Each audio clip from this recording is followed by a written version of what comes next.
Hey people, it's the 2nd of February, which is a Wednesday.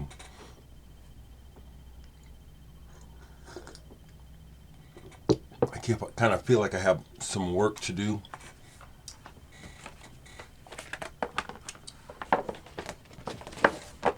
I mentioned this before.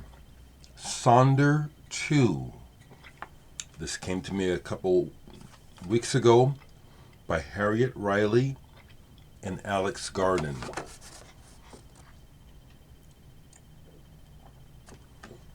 This is wonderful folk-based music, instrumental, to duet mainly. Well, there's other people on here, but the primary voices are vibraphone and violin. And as I said before, this music strikes me as really positive. There's a strong link between the musicians. The interplay is lively. And I think that if you're a listener of jazz and prog and classical music, this is for you. It's really nuanced, well played, and with feeling.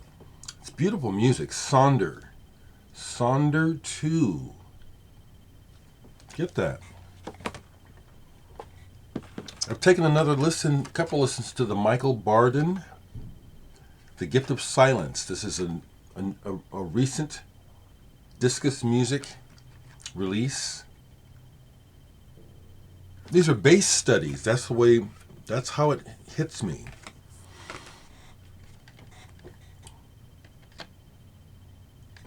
Bass studies. This is not background listening, it's deep listening. But studies is a way to approach it, I found.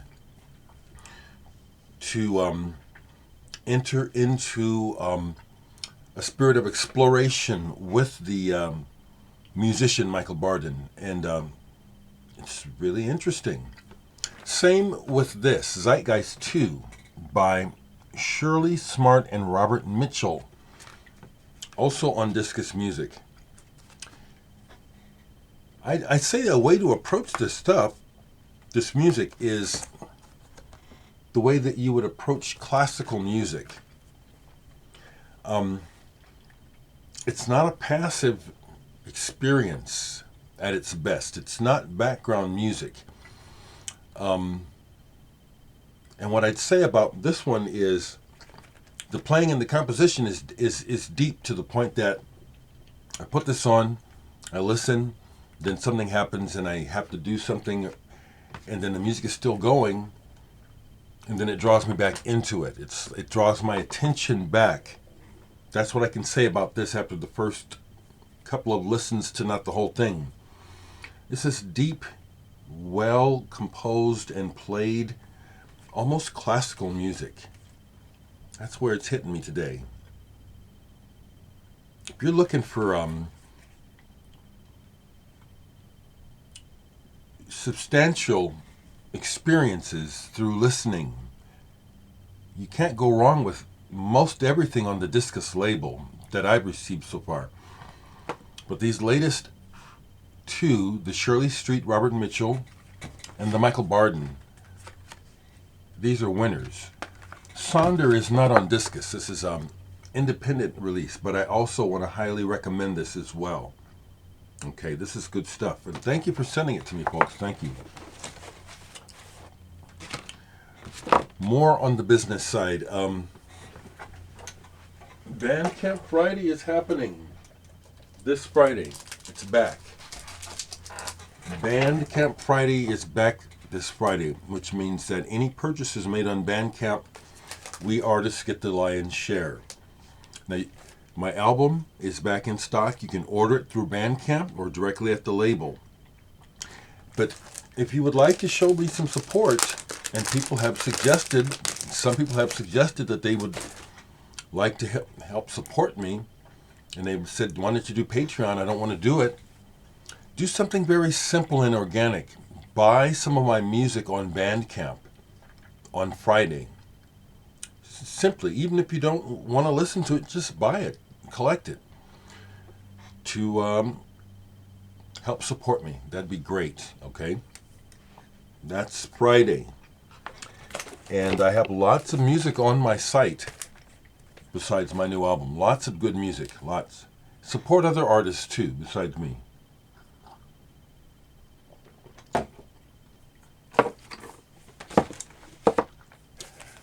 The David Nance album is probably done. The Hank Red horn part, which was not important to David, it was important to me to try to make it happen for him. It didn't happen. What I'm saying is David sent me mixes, final mixes for him from his concern on his new record, and I'm listening to it today as well as last night. I'm very pleased to be on it, and it was not an important thing that Hank Red be on the album.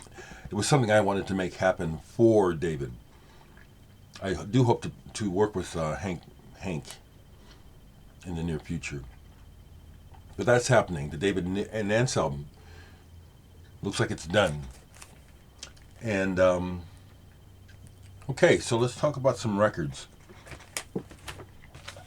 People have asked me about Argentina, and I knew about this album, but it was hard to get. So I finally broke down and mail ordered one of the recent reissues of this rare Argentinian progressive rock classic, and this is Bubu, Anabelas. Hope I'm saying that right. Originally released, I think, in 1978. This has a lot in common with Rock in Opposition. Bands like, they don't sound like those bands, but it's in that area. Anything from Centipede to, no, they're not dark. This isn't dark, but it's like well played, ensemble like, and very varied. This is fantastic. This is like, been trying to get this for a long time. This is also has a limited edition CD, live CD with it too. I haven't played that all the way through yet. This is something special, and I still need to get familiar with it, but was really happy to add this to my collection. Bubu, Anabelas. The only other thing I know for sure I have from an Argentinian band is something by Arco Iris. I like that. What else is out? This Heat repeats metal. It's like a remix of some material by This Heat. Like it's looped and resampled and messed with sonically. Wonderful. It's on gray silvery vinyl. Wonderful. Here's an example of a band and a sound where I got turned on to it and it didn't have anything to do with the times or other people. Sunny Day Real Estate. When this came out, it was like I was not part of this scene that it came out of. And so, like, I posted this yesterday, and a couple of comments I got were from people who associate this record with their youth and kind of like, well, that was my youth and I don't play records from my teen years anymore. And I'm just, that is a mindset I'm not into at all. If the music is good and if I like it, I like it. Some things do fade.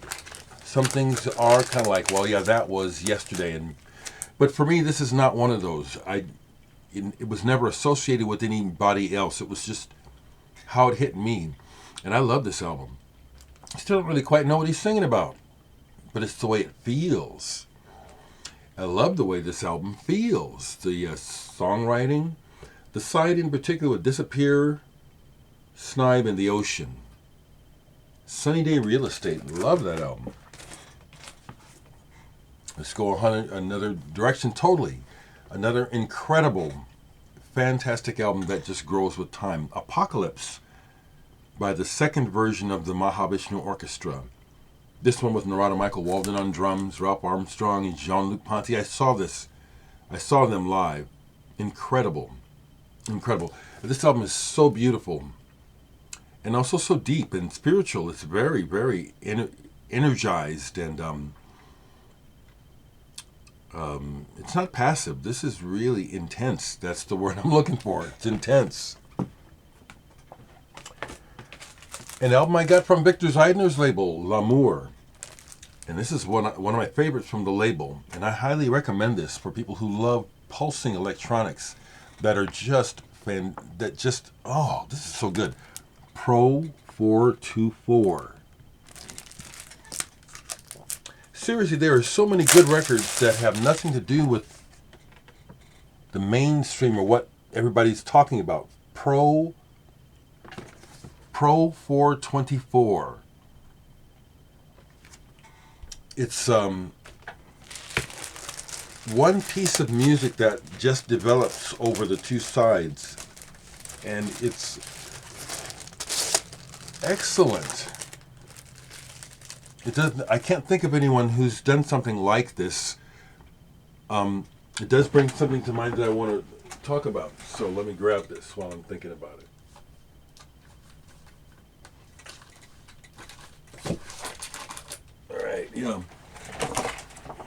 There's a cyclical thing here where it builds. This is wonderful. Seriously, Pro 424. Before Immunity. I think this is really, really excellent. Real excellent. That reminded me when I thought of the word minimalism. A couple days ago was Philip Glass's 84th birthday. So on Facebook I posted that I wish him a happy birthday and also shared that. When I met Philip Glass back in the 80s, I seen him twice. But the first time I got to meet him, my old bandmate, Steve Sheehan, had some sort of association with the university in Iowa City, where we went to see Philip Glass ensemble play. And Steve got the privilege to interview for the school, Philip Glass, and I went along. Well, after the interview was over, I took a couple of my records, my EPs back then, Norman and the Rockwells, and my Dereck 1 or 2, one of them, to give to Philip, as well as I had this with me to get autographed. It's a good story, because when I pulled this out to have him autograph it, there it is. He said, "Where did you get this?" He says, "Where did you get this?" And he says, "I don't have this. I don't even have this." I explained to him I just bought it at a record store. Really, actually, I bought it on the way to the concert. How's that? Found it in a record store on the way to the damn concert. But then what he explained to me was that, well, what this is these are some tapes that I had sent out trying to get some interest. Never got them back, never heard anything. This has happened a lot historically. Stuff ends up in other countries, where the laws aren't so clear about copyright and all that sort of thing. So this label, Sonder, they took it and put it out. He was glad to find all this out, was intrigued to learn all this from me, and as a result, when I handed him my records just as a gift, the whole tone of the conversation changed. He was interested in me now as an artist, and wanted to know about my music, about these records. What are these records you're giving to me? And asked about the cover and stuff. And he said, "Well, you must sign these for me." He asked me for my autograph. That's what I shared on Facebook. True story. It's a good one. It's those little things like that that happen in life that are what are important to folks like me, right? And you. It's the little things. It ain't the money. It ain't none. Durruti Column, Rebellion. Finally released on vinyl. I'd never had it before. This one is mixed to me. I prefer when he just plays, but Vinny does experiment, and he tries different things. I find it interesting that he is into young female voices. Most of them I don't really know. I don't hear anything in these voices personally. It's kind of like, well, I can do something for you. I like you, and so I'll put you on my record. But like the vocals on this album are really forgettable to me. But I love Rudy Cullum and Vinnie Riley's guitar playing very much, very much. Seems like I'm always forgetting something. So the main thing I want to try to remember is Bandcamp Friday, this Friday. Please buy some of my music. Buy some music from other artists that you like.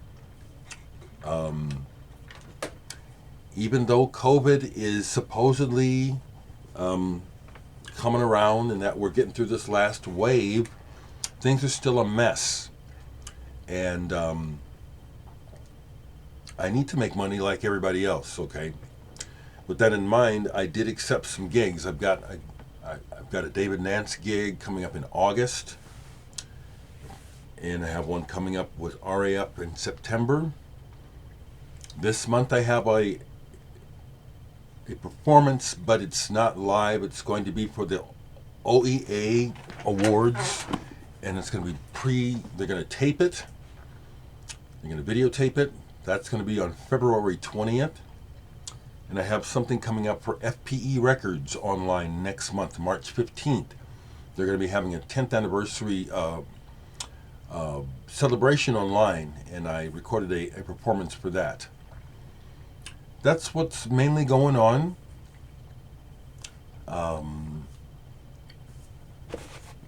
Other music sitting here right quick that I was really getting into. Kristen Cosey, who I've met, was listening to Exotica last night. Good stuff, good stuff. Okay, people, let me know how you're doing. Take care.